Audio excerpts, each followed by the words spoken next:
Horror films and horror books are a good form of entertainment for the general public.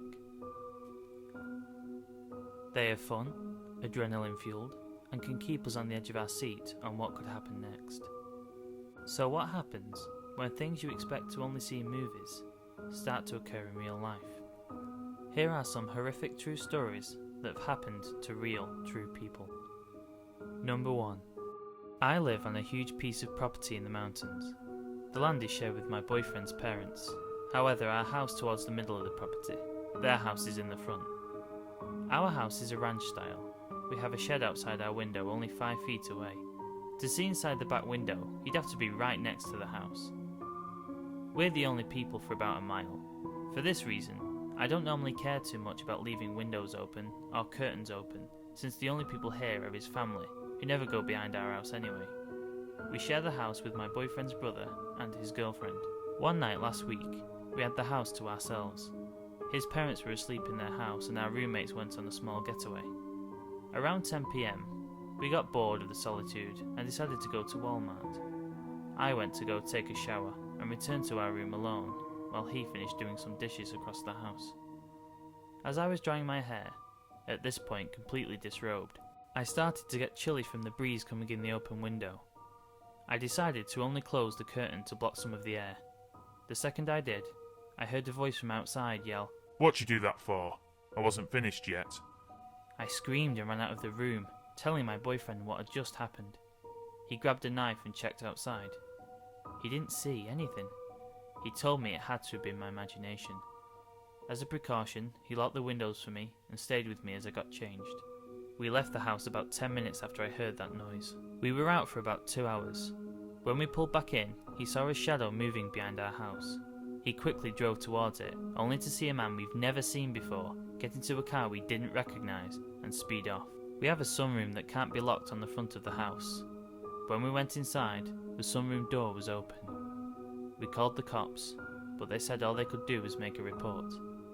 His parents don't know anyone with the type of car we saw.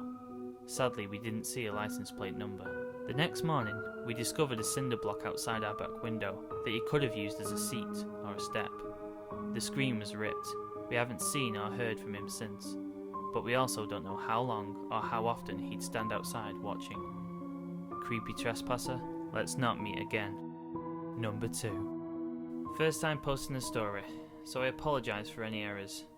This was the most terrifying experience I've ever had. I've only ever told this to a few people because it does give me chills every time I repeat it, but it's definitely worth telling. So a little info. I live in the New England area, East Coast, and this took place last November and ended around February of this year. So one day my dad had to take me to school because my mum left early for work.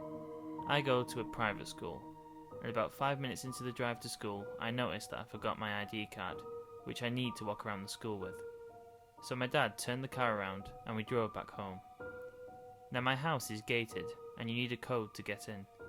After we got through the gate, my dad and I noticed that there was someone peeking through the windows.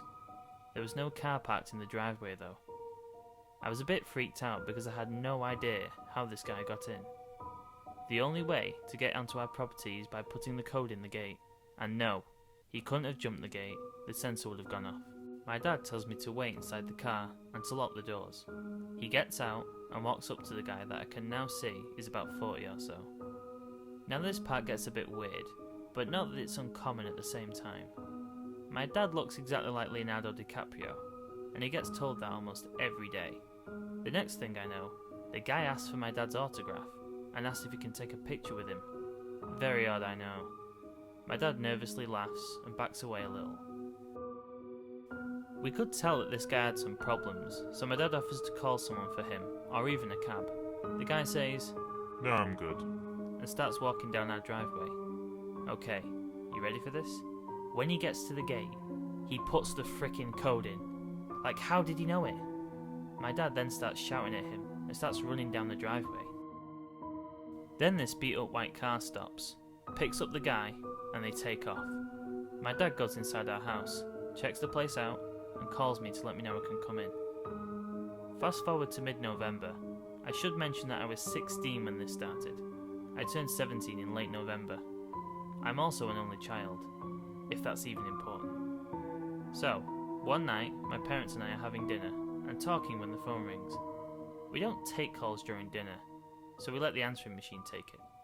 Then we hear this really creepy voicemail. Hey, buddy. Smoking wife you got. And that daughter. She's a peach. My dad got up, picked up the phone, but the person on the other line had hung up.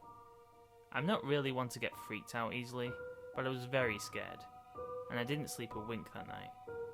I should mention that by this time, we had completely forgot about that guy on our property. Over the next 2 weeks, we got really creepy phone calls, some in the middle of the night. Sometimes I would sleep on the couch in my parents' room, but let me just quickly tell you how awesome my dad is. He would stay up downstairs while my mum and I slept, and sometimes, when I couldn't sleep, he and I would watch funny movies and play board games. He's incredibly protective of my mother and I, and he did everything he could to keep us safe and feel safe. For my birthday, my family and I went to New York for a few days. When we got back, everything seemed fine until we started unpacking and noticed that some things were missing, like a few family photos, 2 of my dad's Rolex watches, and some of my mum's jewellery. Not knowing what else we could do, we called the police. My dad's a surgeon, and he's sometimes on call, so he often would have to leave late at night, at which point my mum and I would sleep in the same room. My teachers noticed a huge change in me. I was always sleeping in class, I lost a lot of weight, and I just looked like a complete wreck in general. My teachers expressed these concerns with my parents, to which my mum and dad decided to send me to therapy. The phone calls started coming almost every day now. One day at school, the office called me down to the front desk. I was informed that a relative was there to pick me up. My mind started going to a million different places. I was scared that something happened to my parents. I asked who it was, and they said it was my uncle. Now this is where I got a little confused. I only have one uncle, and he lives in London. I explained that there must have been some mistake, and the lady at the front desk pointed to the man sitting in the lobby. I had never seen him in my entire life. I told the lady that I wanted to speak to the principal. My parents were called to the school and I left early that day, and my mum and dad were very uncomfortable sending me to school the next day, so I ended up staying home for a few days. Long story short, this stalker issue became so big that we actually ended up moving to New York City. But before that, it was getting out of control. People showed up to the door, even after we changed our code to get in. We just felt unsafe, and I never want to feel that frightened ever again. And I hope none of you ever have to experience this feeling. But thankfully, nothing has happened since we moved. I'm just so thankful that I had my family with me. So, to the stalkers who haunted my family for months, you better hope we don't meet again. Hello guys, the Deathless Lord Cerberus here. I'd like to thank you for taking the time to watch my video. If you enjoyed it, please hit the subscribe button, like, and share with your friends. Also, I would like to thank Dr. Horror for his advice and for putting me on his featured channels. It really means a lot, especially when you're new to the scene like me. So thanks a lot, Dr. Horror, and I hope to collab with you one day. Anyway guys, thanks for watching, and expect more videos very soon.